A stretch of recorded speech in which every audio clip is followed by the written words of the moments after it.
I make these videos on comedy as I'm doing a master's degree on the subject. In taking the academic approach to writing comedy these last 2 years, I've been to a lot of lectures, seminars with industry people, and enrolled in some extra courses on the side, just in case they had a different perspective on things. And to be honest, I've found they do kind of all have the same thing to say, as they would. They've made their success in the same way for years, why change the mold now? There are some points that I've pushed back on, the main one being you have to like your protagonist. Now, I think I've made enough comparisons to Always Sunny in this video series to show why that isn't the case. I'll probably end up making more videos that cover that, and other things I've picked up on the master's degree that I disagree on, but for now I want to talk about something that I heard over and over again from different people that I have come to agree with, and that's this. When creating a character, there are 3 questions that you need to answer before you start writing. What are their wants? What is their need? And what are their goals? What is the difference between wants and need? Are they the same thing? Well, let's look at that. Community. Jeff wants to graduate and get the hell out of community college, but he needs to stay there because it's teaching him how to be a better friend and, by extension, a better person. Ted Lasso. Ted wants to help his team be the best version of themselves and in doing so win some cups, but he can only really do that when he comes to terms with his own emotional issues. There's a lot to talk about in that Ted Lasso thing, man. We should make a different video on that. But hopefully you see my point here. Needs and wants are different things, even though they come across as perilously close. Like in Frasier. Frasier's want is to be a beloved radio personality. And yeah, you can say he clearly has a need to be seen as some sort of big deal. That character flaw is also where the roots of our sitcom episodes come from. Like when he thinks he and his brother can run a restaurant. See, there's a deeper take on the show. He wants to be a beloved radio personality, but he needs to re-establish a relationship with his father. He knows that he needs to do that. That's why he comes to live with him in the first episode. And that relationship is also the heart of the show. If Frasier was just set at the station, then it would be news radio, which was not a bad show for its time, but it's not as highly regarded a show as Frasier because it had no emotional core. The Frasier comparison, however, gets a bit muddled when we move on to our next point, the goals. Frasier's goal is to be famous. How is that different from his want? It's different in the same way Jeff's goal in Community is different from his want. Goals are destinations. In Season 1 of Community, Jeff's destination is clear. It becomes warped over the series because of his needs. His needs to be a better person. Those needs are what spawn the plots of the episodes, the antics and the shenanigans. And that's how you get a good long-lasting TV series. Episodes that are spawned from a place of want and need and goals and growth. In Frasier, the goal is to become a big radio personality. The need is to get closer to his family, which are 2 points that don't connect. But in the show, Frasier doesn't achieve his goal of being a big radio personality and moving on to a bigger market until his relationship with his family is at a point where his brother starts his own family and his father moves in with his new wife. That's the point where all the characters, not just Frasier, have reached their zenith of emotional growth and are rewarded with new lives, with new plots that happen outside the world of the sitcom.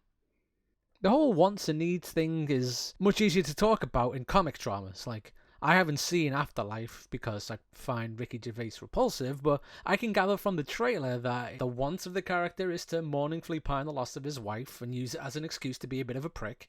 The need is for him to move on with his life, and the goal is to become a well-adjusted person again. HBO's Barry.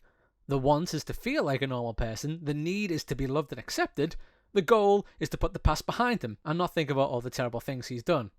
The interesting part of that show being how ridiculous his needs, wants and goals are, and how he doesn't really do any of the work he needs to achieve them. The good TV shows embed the need, wants and goal into the core of the show so seamlessly that you don't realise. Like a totally off-the-wall example, Ash vs. Evil Dead. What's that show about? Dude killing zombies. Well, not zombies, deadites. There's a difference, but we won't get into that. What's it really about, though? It's about an unlikely hero, Ash Williams, who finds himself once again having to fight off the scourge of deadites and keep evil forces at bay. But what's it really about? Ash wants to be left alone. The trauma of all the shit he went through into the cabin has left him emotionally stunted. He's prematurely stuck in his teenage years. He wants to fuck, drink, and party. His goal is the adult development of that teenage ideal. He states clearly his goal is to move to Jacksonville, Florida, because there he thinks he can drink, fuck, and party all day. But what is his need? Well, it's not an obvious theme of the show, but it's in there.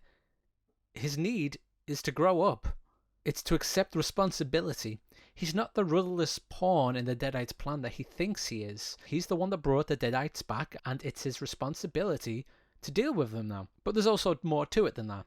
In the third season, Ash discovers he has a daughter. Surprised by this, Ash suddenly has to reevaluate his whole view on life. His goal was to be done with the Deadites and be free to party carefree in Florida, but now it changes to protecting his daughter at all costs. Which is hard to do when there are evil zombie dudes out to get you. Which again, they're not zombies technically, but I don't want to get into it.